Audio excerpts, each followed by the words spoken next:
Estamos aqui para o nosso segundo documentário, tendo em vista a celebração dos 160 anos da paróquia de Nossa Senhora da Conceição, aqui na cidade de Pompéu. Gente da nossa gente.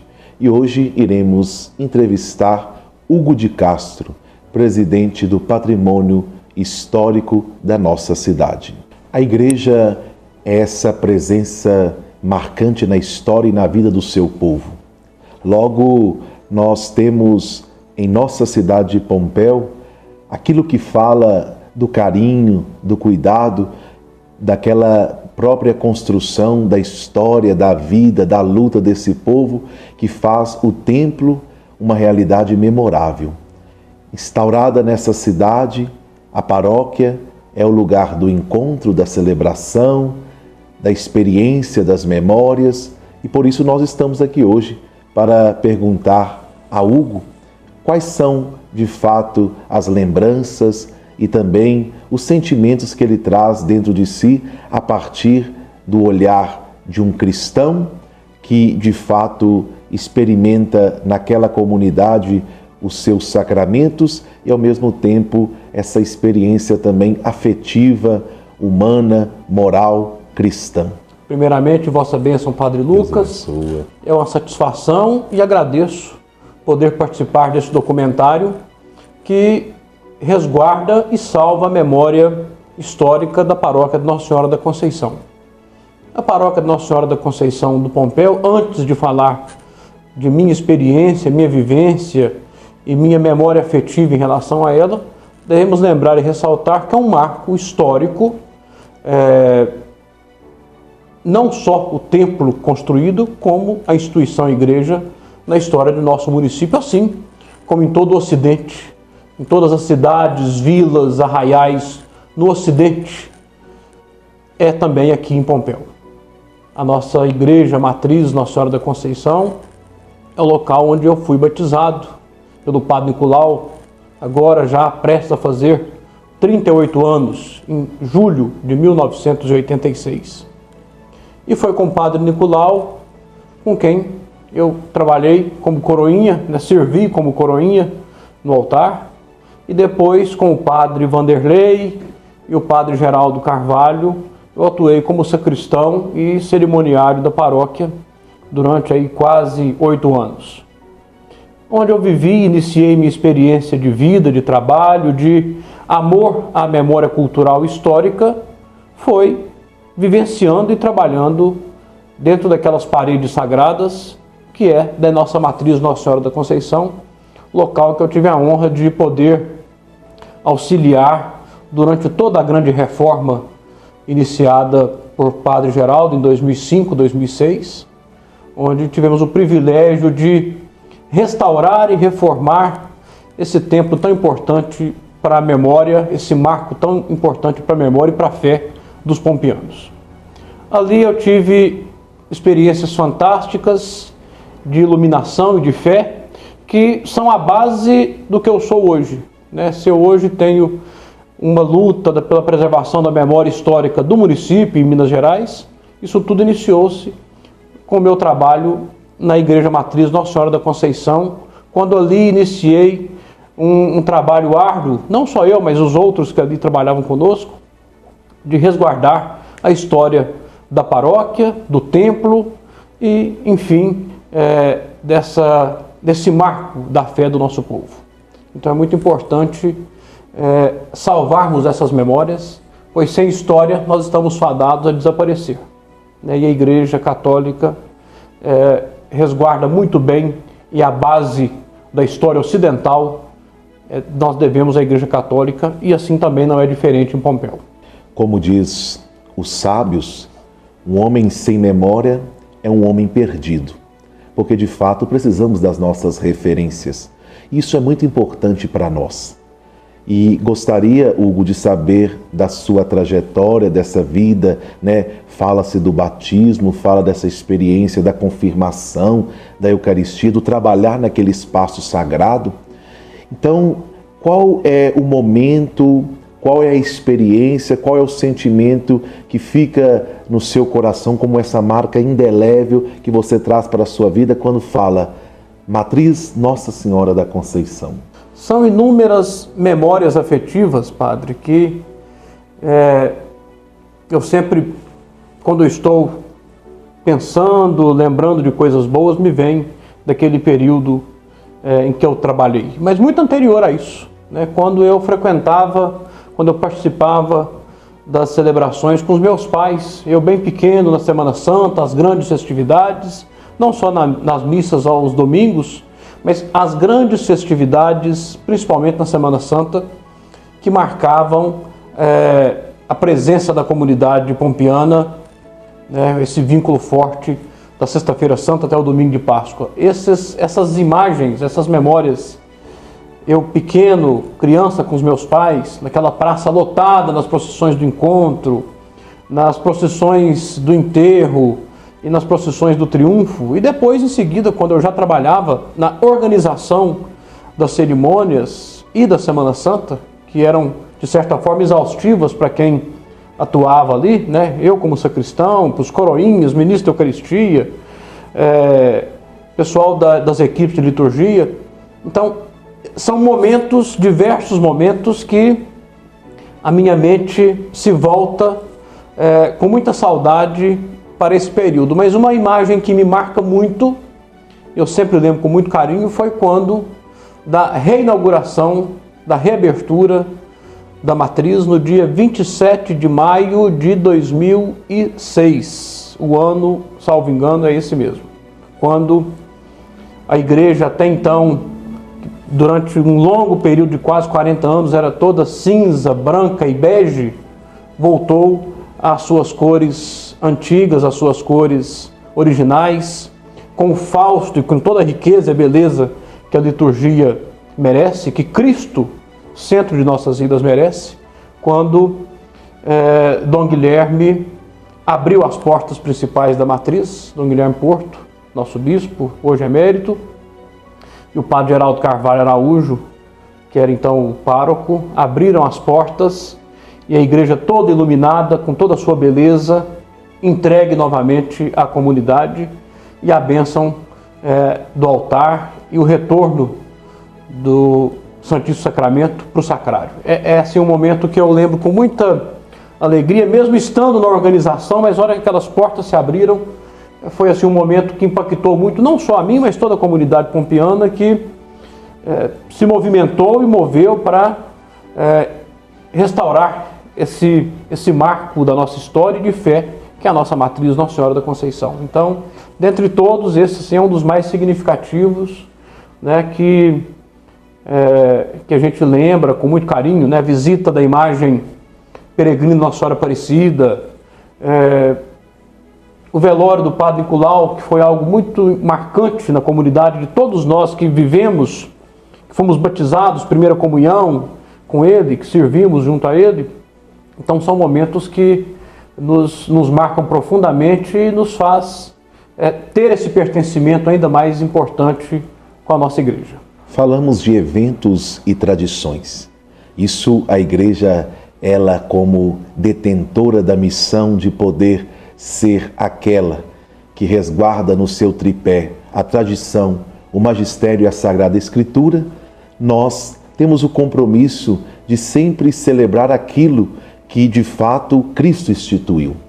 E na memória, nos afetos, assim a nossa vida perpassa aqui nesse rincão de Deus, aonde nós estamos, que é Pompéu.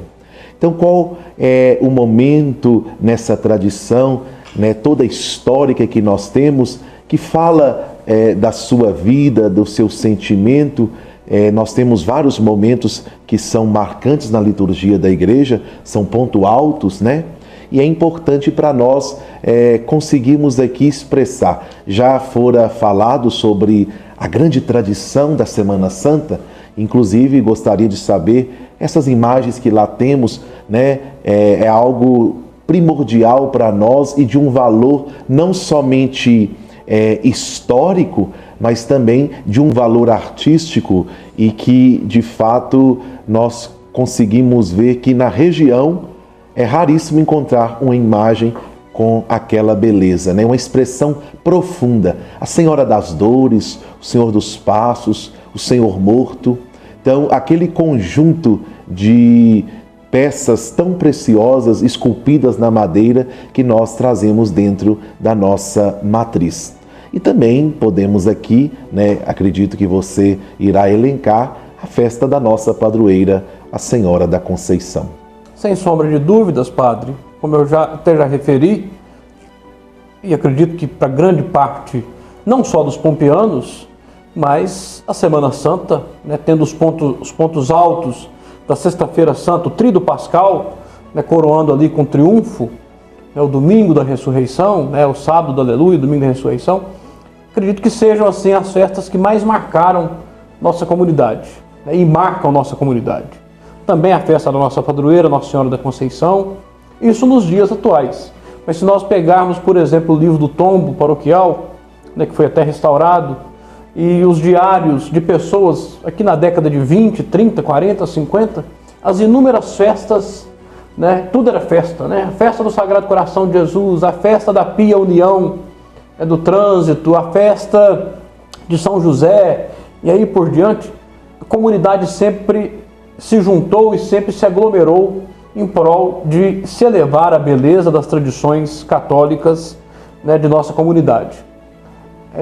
As imagens que o senhor se refere, né, que é o conjunto da Paixão, Nosso Senhor Morto, Nosso Senhor dos Passos e Nossa Senhora das Dores, tem uma história interessante, que são peças portuguesas, né, esculpidas em cedro, em tamanho natural, com uma realidade e uma riqueza artística impressionante. Foram doadas pela comunidade pompiana, tendo como principal doador o senhor Joaquim Manuel dos Santos, que está sepultado no interior da matriz. Essas imagens vieram do Rio, de trem, e do Porto para cá em carro de boi.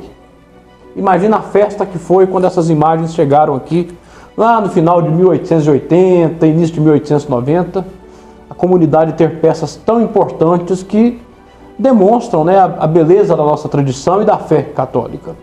E até hoje, né, não é que nós sejamos, que estamos puxando, como se diz, a sardinha para o nosso prato, mas são as imagens mais bonitas, eu não conheço na região, imagens tão bem feitas, tão bem esculpidas e com tamanha expressão igual às imagens do conjunto da Paixão. Não só elas, as imagens da nossa matriz são muito bonitas, né?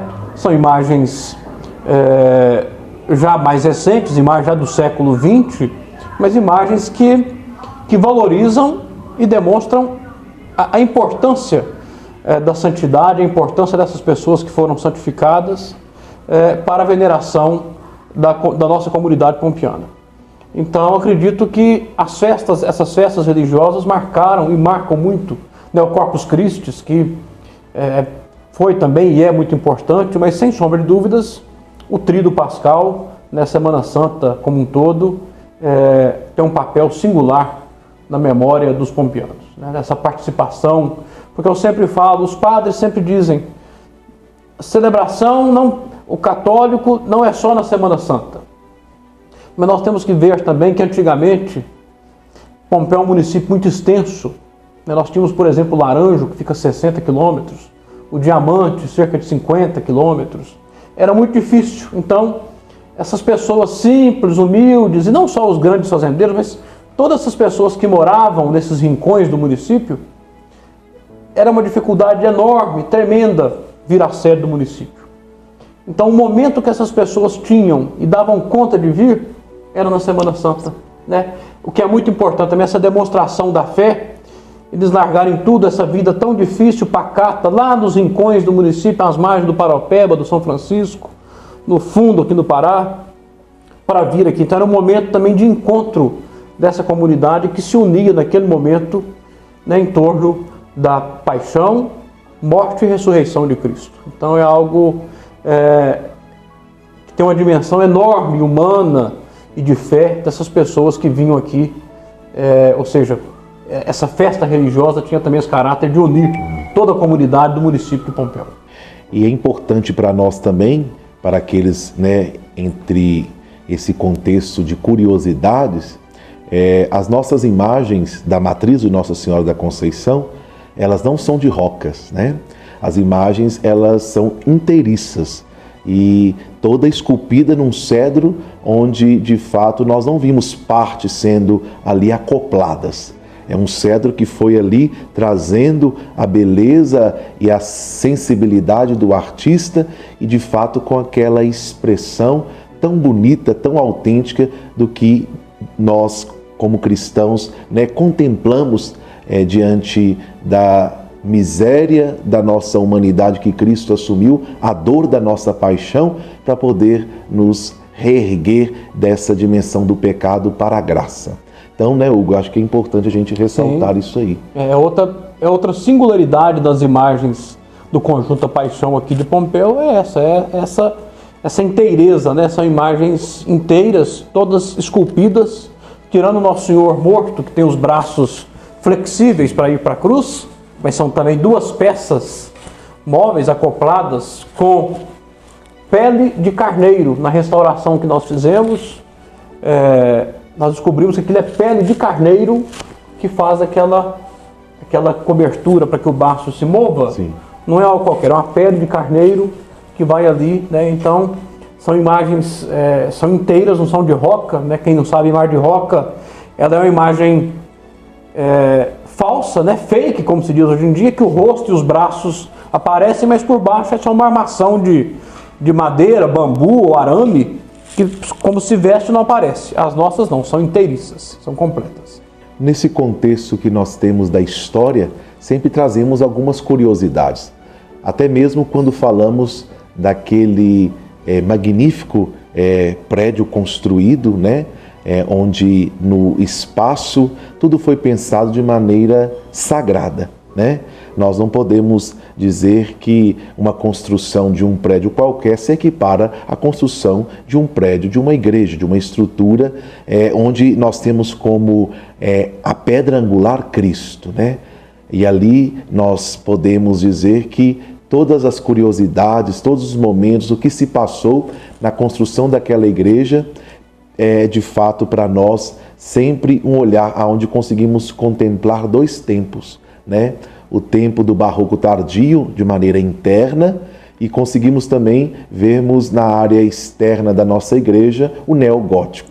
Então o Hugo vai falar um pouco disso para nós como uma curiosidade onde ele vai de maneira muito precisa conseguir especificar para nós, né, o que traz essa marca para o contexto do próprio povo pompeano. Muito bem, padre. Antes de falarmos da própria construção atual, nós devemos lembrar da primeira igreja, né? Do primeiro local de união e de devoção da comunidade pompeana, que foi a primeira capela, a primeira igreja de Nossa Senhora da Conceição, construída cerca de 1840 pelo Joaquim Cordeiro Valadares, que era genro da Dona Joaquina.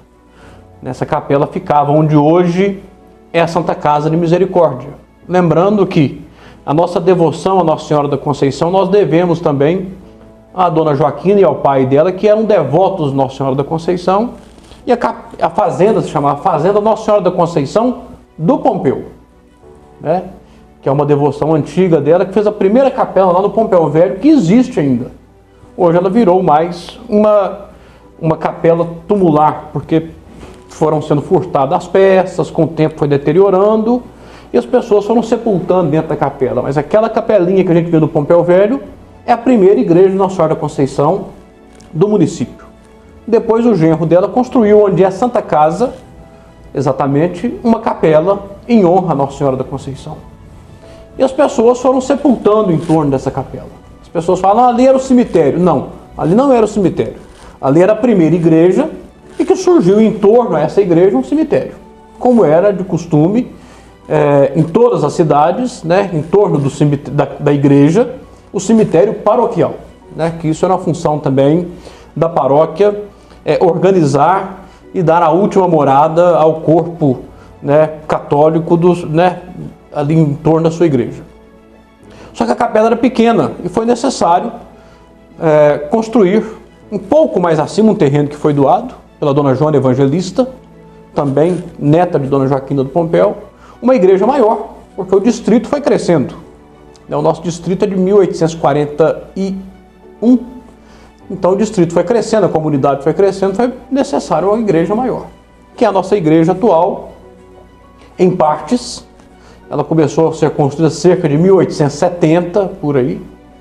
Ela é um barroco tardio, ou seja, não tem mais aquelas características do barroco de Ouro Preto, de Mariana, não só pelo período, mas também pelas dificuldades de mão de obra e de recursos financeiros.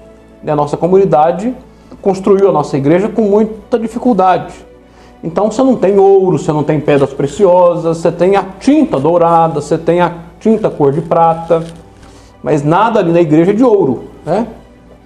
Mas foi esculpida, madeira muito bem esculpida, né? Com toda a dificuldade que os artistas daqui tinham, mas tentando dar dignidade e toda essa riqueza que a liturgia e Cristo merecem. O interior da igreja é um barroco tardio, um colonial brasileiro, e você observa isso quando você vai andando na igreja. Ela era toda de assoalho, infelizmente o assoalho apodreceu e o padre Bertoldo trocou uma parte, e ele trocou por tudo, né? Porque os padres vão chegando e, de acordo com a necessidade e as condições daquele período, cada padre foi fazendo o que achava que era necessário e pertinente, né?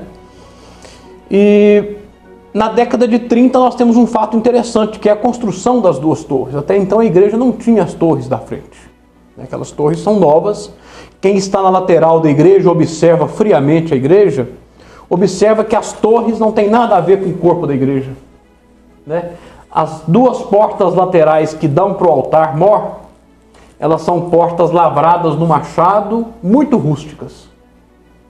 É do período original da construção da igreja.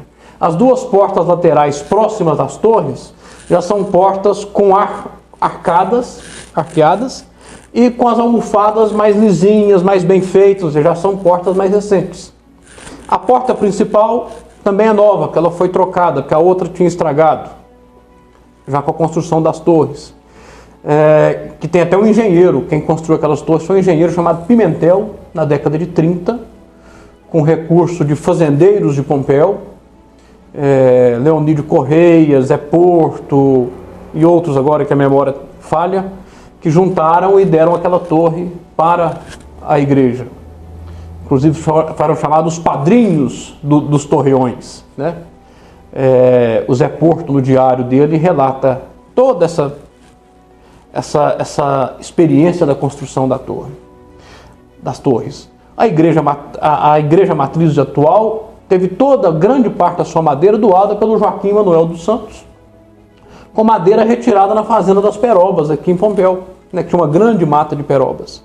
Joaquim Manuel dos Santos faleceu em 1914, 15, e foi sepultado dentro da igreja, em agradecimento a toda essa sua devoção e essa doação que ele fez para finalizar essa grandiosa obra da igreja. Que vocês observam, a igreja matriz de Pompéu, até hoje, ela ainda consegue abrigar os nossos fiéis, né? Em dias de grandes festas, muita gente fica em pé de fora, mas imagina 1880, 1890, era uma igreja colossal, né? Ou seja, foi uma grande doação, um grande investimento da comunidade para a construção dessa igreja, que até hoje é belíssima e com grandes traços artísticos. No interior, ela tinha lindas pinturas no teto, no forro, nas paredes, mas infelizmente foram deteriorando. Quando da restauração, conseguiu voltar um pouco, dessas pinturas.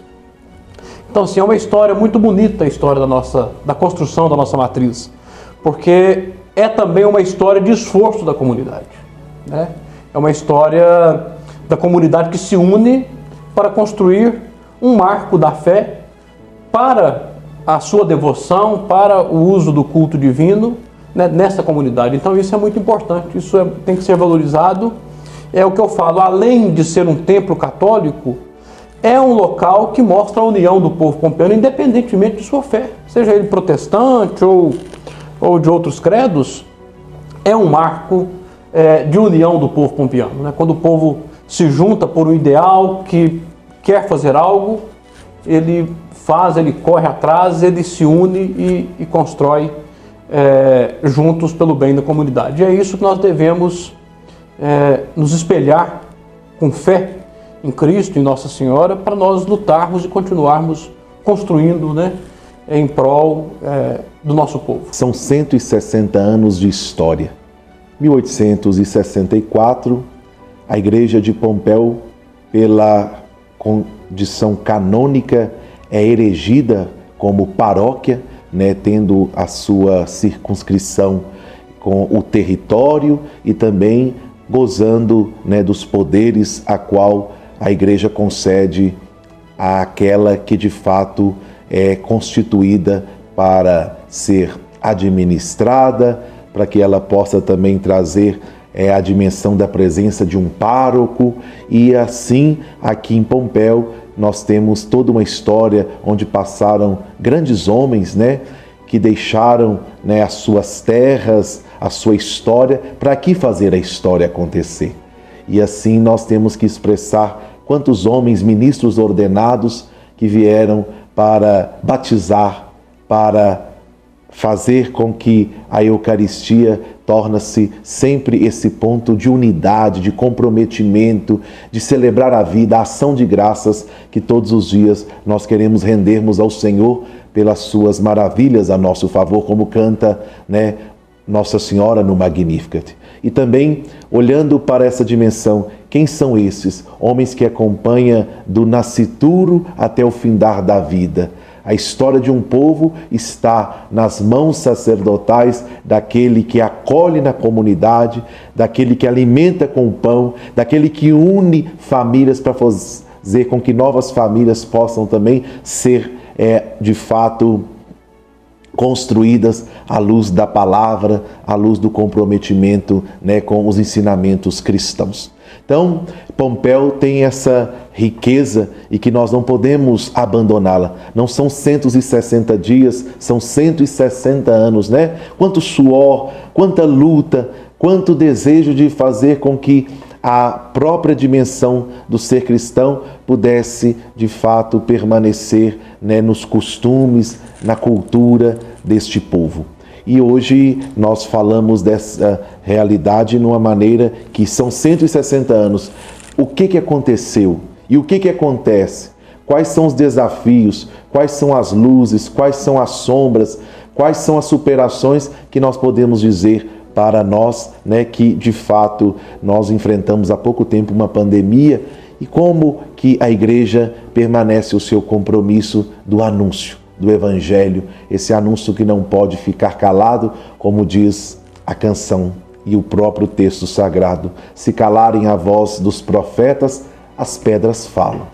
De uma forma ou de outra, as pedras comunicam em nossa cidade quando olhamos para aquele magnífico templo, né? O zelo, o carinho, mesmo que de maneira muito rústica, era no machado, mas foi isso que eles puderam oferecer a Deus. Não tinha ouro, não tinha prata, mas tinha o amor, o maior tesouro da fé para poder oferecer ao Senhor dos Senhores. Para nós, né, nesse contexto dos 160 anos da história do povo de Pompéu, o que você acha, né, hoje, em 2024, né, chegando nesse tempo mais bonito de celebrarmos mais um jubileu, né, da nossa história? O que você pode dizer para nós entre desafios, entre também superações que passou, né, a nossa dimensão histórica, cultural e de fé da paróquia de Nossa Senhora da Conceição.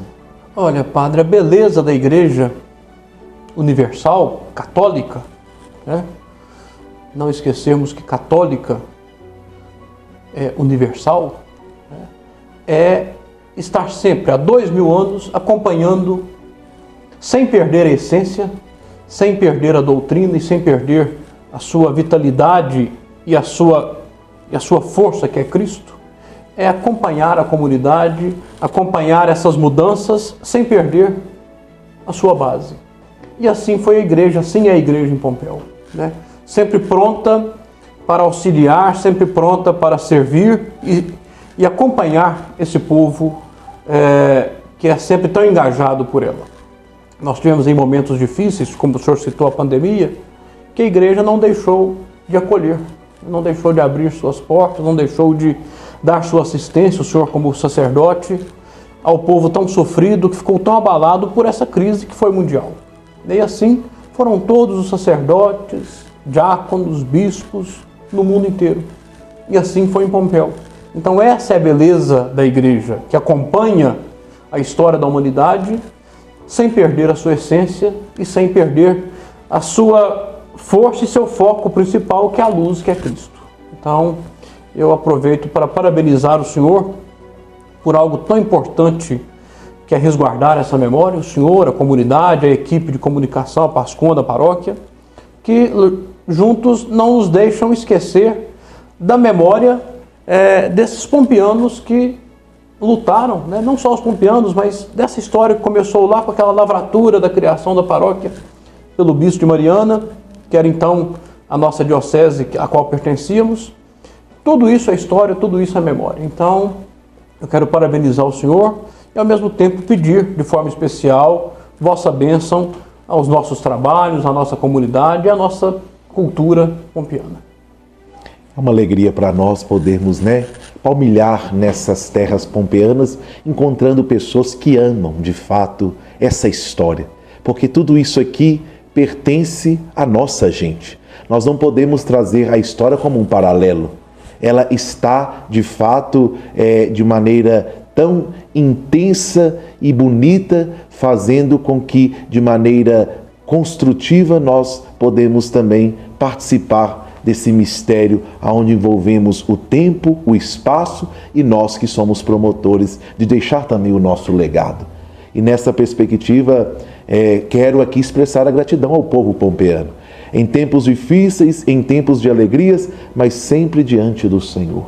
Na presença da Eucaristia, sob a proteção da Virgem Maria e sempre suplicando a Deus para que possa, de fato, a cada dia, abençoar as famílias, abençoar essa terra tão fértil, não só na perspectiva da cultura da terra, mas uma fertilidade que falo de pessoas aonde trazem consigo tantos dons, tantas vocações, e que Deus possa a cada dia nos fazer mais servidores nessa missão de resguardar mais 160 e assim vão, de fato, o tempo se cumprindo para todos nós e que possamos dizer, tudo o que fizemos é por causa de Cristo e por amor à Igreja.